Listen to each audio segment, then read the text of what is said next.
Hi, this is Regeline Sabat, also known as Gigi. You're listening to Walk With Me podcast. My guest today is Carolin Ricciardi.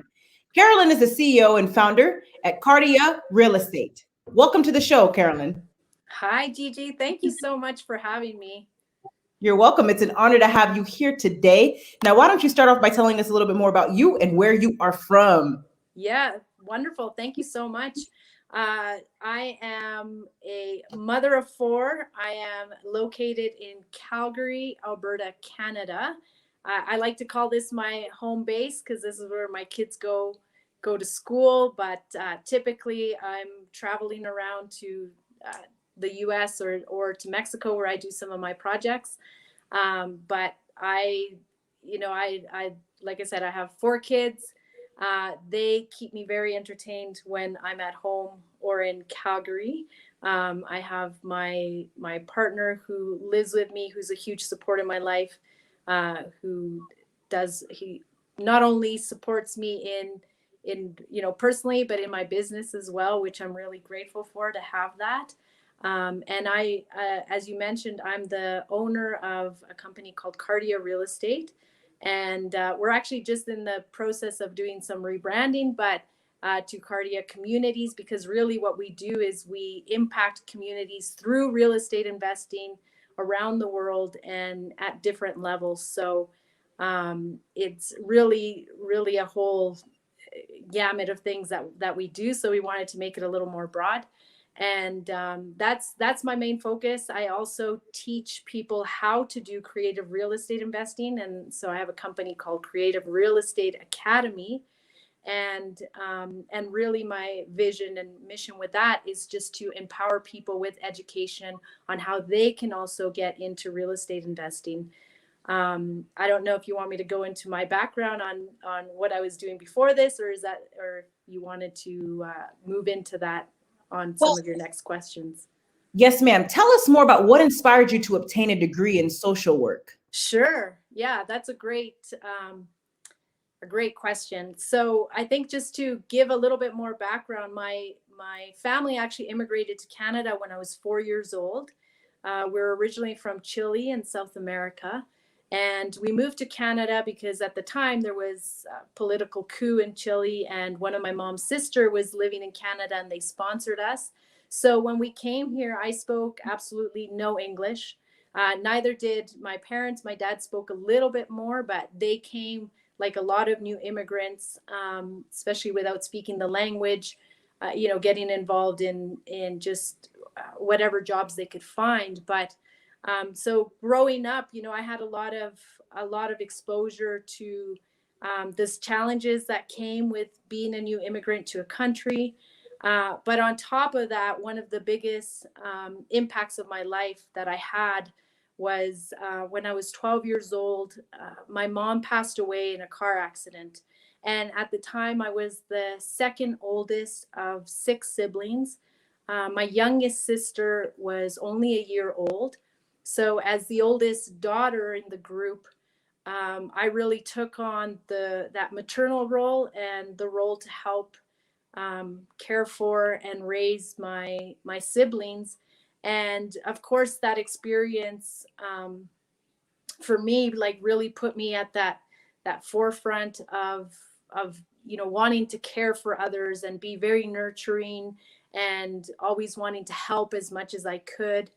And so as I was growing up, I actually was always like very mature for my age. I couldn't really connect with kids of my age group after my mom had passed away, because just my reality was so different than everybody else that I knew growing up. And it got to the point that when I was 16, I actually quit high school and I went and got a certification as a hairdresser, because I thought, okay, I can go cut hair and actually, support financially in the home and do something that was more productive, I felt at the time. So it wasn't actually until when I was 18, I went back to school. I started doing night school and I finished my high school so I could get my high school diploma. And that's when I started to think about a career, wanting something that would help me create financial stability. Initially, I was going to university to become a marine biologist, and just thinking, like, again, in the wanting to help. And I thought, you know what, I want to help animals, and I really love the ocean, so why not do that? But interesting enough, after my first year of sciences, I realized very quickly, I'm like, this is not for me. This is not the way that I see myself, like, for the rest of my life in a lab or lab coats and glasses. I was just like, no. And I started to really get clarity that what I wanted to do was to serve and to be able to support people. And so I thought, well, naturally, social work was like the best profession that I could get a degree in, that would align with that desire that I always had. So um, that's what led me into social work. And interesting enough, when I first graduated, I actually served in some immigrant serving agencies because I wanted to support new immigrants, just knowing that I had experienced that process. And after 2 years of doing that, then I went into child protection because I really wanted to be at the core of how can I help children that are the most vulnerable in some of the toughest situations. Again, because of my experience and upbringing, I knew that I could really relate to the things they were going through. And so I went into that profession and served as a child protection worker for about 13 years. That is absolutely amazing. Now, you have a quote, and it is, to create the new life I wanted, I had to create a new me. Explain that to us. Yeah, so this actually it was an interesting process because my desire to go to university and um, to get an education was because growing up, my immigrant parents and my immigrant family, they all said you have to have some sort of post-secondary education to be able to make it in life, to to have a home, to have a vehicle, to be able to travel, to have all the comforts in life that you desire. And I really, I really bought into that as a teenage girl, and that's what led me to go to university and to get a degree, because that's what I was told I needed to do. And when I did that, I actually created that lifestyle for myself. I went and I married a gentleman that I started dating shortly after getting into university. And I got my degree, and then after my degree, about 2 years after working, we had our first child, and then we had progressively the other kids. And it got to the point that when my last son was born, I remember feeling so, like, tormented inside, because I had everything that I was told would bring fulfillment, would bring happiness. And I had these four amazing, healthy children, a husband that was providing, non-abusive relationship, nothing like that. I had essentially in everybody's eyes, I had everything you could dream of, right? I had essentially gotten to that dream that I was sold on, but I felt so incredibly empty inside. And I couldn't understand it. There was this huge disconnect because I acquired and completed or accomplished what I was told to do, but I just felt emptiness. And I kept thinking to myself, is this it? Is this why we're put here on this earth? Like, how it just didn't make sense. And I just really started questioning the bigger picture of the purpose of our life. And so it was about 6 months after my youngest was born. I took a trip to Mexico, to Cabo San Lucas, with some of my friends, my cousins, because this was something that we often did once a year, once or twice a year. And in that trip, for some reason, I really had it in my head that I wanted to go and take a surf lesson. And I had always grown up, not always, I grew up on Vancouver Island, where there's an incredible surf spot. In Chile, we moved back there when I was 18. And again, exposed to the ocean and surfing. I always wanted to do it, but I always put myself last. I never put these things as a priority to go and do them.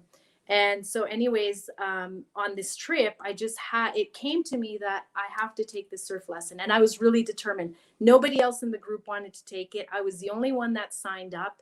And on the day of the lesson, I was actually the only adult. Everybody else there were like younger kids or teenagers. But I just, I had this something guided me to say, you got to do this. You have to do this. And sure enough, I was determined. I went out. And for anybody that's never surfed, I'm going to tell you, it looks easier on in video or on TV or on, than real life. And I didn't really know what to expect. And I was way over my head. And after about the second time of paddling out and attempting to get on and falling, I was just ready to give up because my body was physically exhausted. And even though I was ready to give up, the surf instructor who owned the school said, you have to go one more time. I am confident you're going to get up. And so when I got out, typically what happens is you swim out on your board and there's an instructor out that gives you instruction when the wave's coming. And he said to me, that was, now that I reflect on it, I'm like, this is interesting because not only was it instructions on how to pop onto this board, but it was really a reflection of my life. And he said, what I want you to do is the next time this wave comes, you're going to pop up, but you're going to look forward. I don't want you to look down or sideways or anything like that. You're going to look forward and you're going to stand up. And sure enough, I followed it to the T and I stood on that surfboard, and I still get chills thinking about it because the energy that flowed through my body, I could just feel this connection between the earth and heaven. Essentially, it was like this light that came through me, and it almost like reignited the fire within my body, the fire of life, and realizing like there is so much more to do on this earth, and I was destined to be here to serve at a higher level. And it made me excited again about like trying new things and seeing the bigger picture of how can I be of great impact in everything that I'm doing in this world. And it was interesting because that experience also took me back to the moment that my mom passed away. The moment that I was told that she had passed, I immediately had this message that came to me that said, you are here and you're experiencing this because you're meant to do something big on this earth. And of course, at 12 years old, I didn't know what that means. But like I said, that surf lesson reignited that fire, and it made me realize I had to recreate myself. And so in that, I started analyzing every part of my life, and a lot of changes came about from that, including leaving my husband that we had been together for almost 15 years, and also changing my career path and really starting to dive in and search for what do I want to do next and how can I be of greatest service? What does that look like? And just starting to tap into the things that I was excited for, that I enjoyed and that I liked, to really be able to get that focus of, what is going to be that avenue that's going to take me to serve at the highest level. So that's really what, for me, was that reawakening moment I always tell people, and that aha moment of like, no, there's no way this is the end. This is the meaning of life. There's so much more. And I feel like since then, I've really been relentless in the sense of every day is a gift for me. Every day that I get to serve, I'm just grateful for that opportunity. I love it. It seems like you've been through quite the journey. Now, tell us more about how you overcame being divorced. Yeah, that was a huge hurdle because there, again, I knew with clarity that there were big things that I wanted to accomplish. And my husband at the time, he was a person who was very comfortable, with the kind of like monotony of our life, and knowing that things were taken care of financially, and just, living kind of like a very structured lifestyle. And so when I came back from that surf trip, I was sharing with him, I want to do this. I had all these ideas. And I just felt that our alignment or our connection was not there anymore. And it was almost like every time I came in with this excitement or this new idea, there was resistance, or it wasn't part of the life he wanted to live. And it was a very, very difficult decision, because I really loved him. And of course, I have always been, I truly believe in the family circle and how powerful that is. And I also understood, just from when I lost my mom, how difficult it can be for children, when the parents aren't together. Even though in this case, my kids still had access to both of us, but I knew that it wouldn't be easy. And the other thing that working as a social worker, gave me a lot of clarity is I witnessed a lot of families going through divorce or separation where it was very destructive, and the parents would use each other against the children, or they would use the children as messengers. And I saw this dysfunction firsthand. And so one of the things, with my ex-husband, what I said to him very clearly is, one, we need to separate, because I don't feel, we're in alignment anymore. And actually, just to dive a little bit into that, we actually went to counseling for 8 months. When I said that, it was mainly for him to, I think, to find peace and to get clarity that there really was that disconnect, because he didn't want to disrupt, the comfort and everything that we had.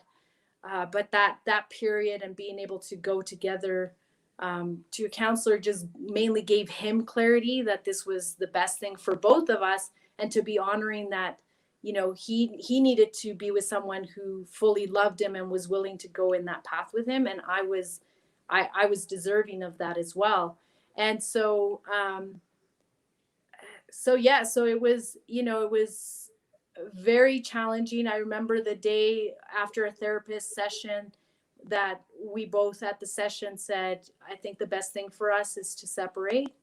I remember going home and sitting on our bed and just fully breaking down.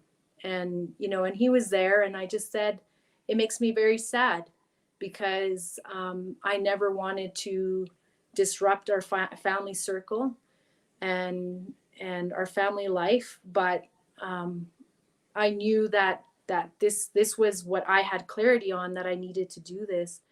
And the great thing too is that, because of our profound love for our children, we both agreed to do our best to make it the least impactful for them, and to be amicable. And so, we both worked very hard to make that happen, because of course, when you're going through this process, there's a lot of ups and downs. There was many moments where he was, very angry at me for the decision. There was moments where I was angry at me for the decision, because, knowing how that was going to impact our family and the children. And so it was, like I said, it was a lot of just a roller coaster of emotions. Some days feeling really great and powerful and strong, and knowing that I could do it. And some days just thinking, like, did I make a mistake here? And really the thing that continued to push me through was just leaning into my vision and big picture of what I wanted for my life, and recognizing that that wasn't something that he wanted. So even if we tried our best to be together, there would always be that disconnect. But the beautiful thing, like I said, is that we always kept the kids in the forefront.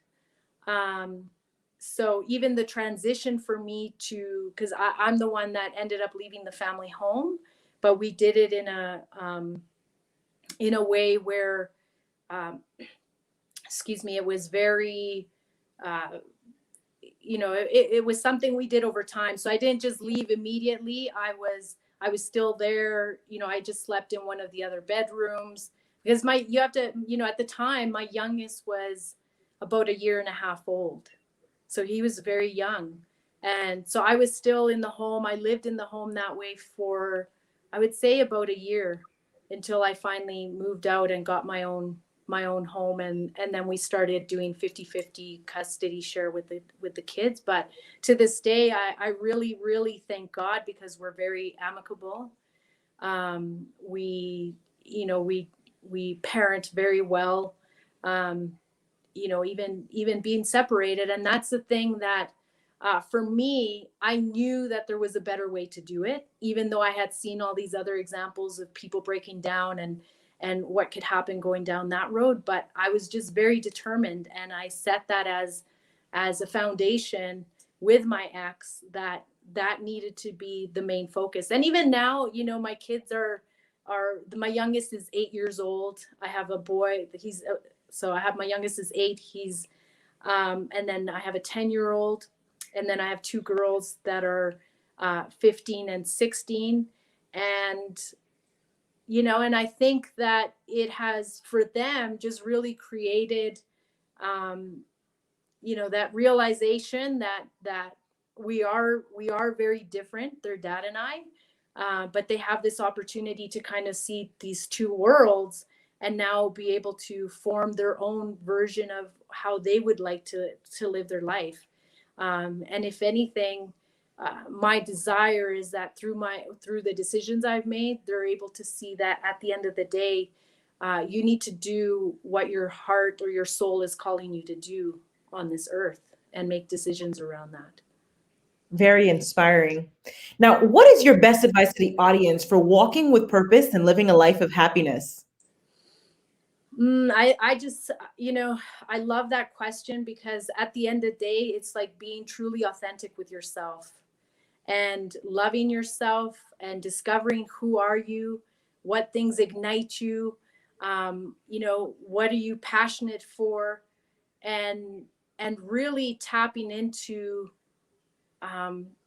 why you're here. We all have a purpose. We all came to this earth with a purpose. It doesn't matter what it is. I often say that, even with my kids, I say to them, I'm like, I don't care what you do, just do it with love and with passion. That's it. I even like joke with my younger ones, and I say, if you become, is my little guy, he wanted to be a mailman for the longest time. And I said, you go be the best mailman that you can be. Like, it really doesn't matter. It's just how we show up and how we serve, right? Because if you're able to share that light with the people around you, that's really, at least from my perspective and the clarity that I've obtained, that's really where we can like have the most impact in the time that we have on this earth. And even when I think about, like, for example, my relationship with my mom, and her passing so early, but I think of those 12 years that I had with her, and I know all my siblings can speak to the same, the impact she left in us, because I felt her love so deeply, and her kindness, and everybody around her, her siblings, people that knew her, they always spoke so highly of her. And to this day, and I always say, she, in that time that she had here, she shared that light with us. And I truly know and recognize, she was, an angel here on earth, like we all are. And she was able just to shine that so brightly and infect us. And now we get to have this opportunity to let that light shine for other people too. I love it. Let your light shine. Now, where can the audience find you, Carolin? So I would say right now, the easiest thing is, my website, which is Creative Real Estate Academy, and it's creacademy.ca, because it's a Canada-based real estate coaching program.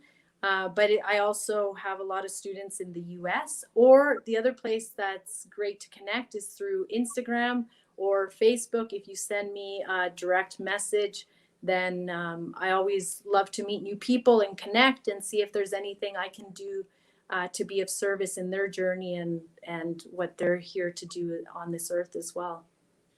Ladies and gentlemen, make sure to check out Carolin on all of her social media platforms and also her website. That's creacademy.ca. And Carolin, thank you again for being a guest on Walk With Me podcast. You have a great day. Thank you so much. Thank you. You're welcome.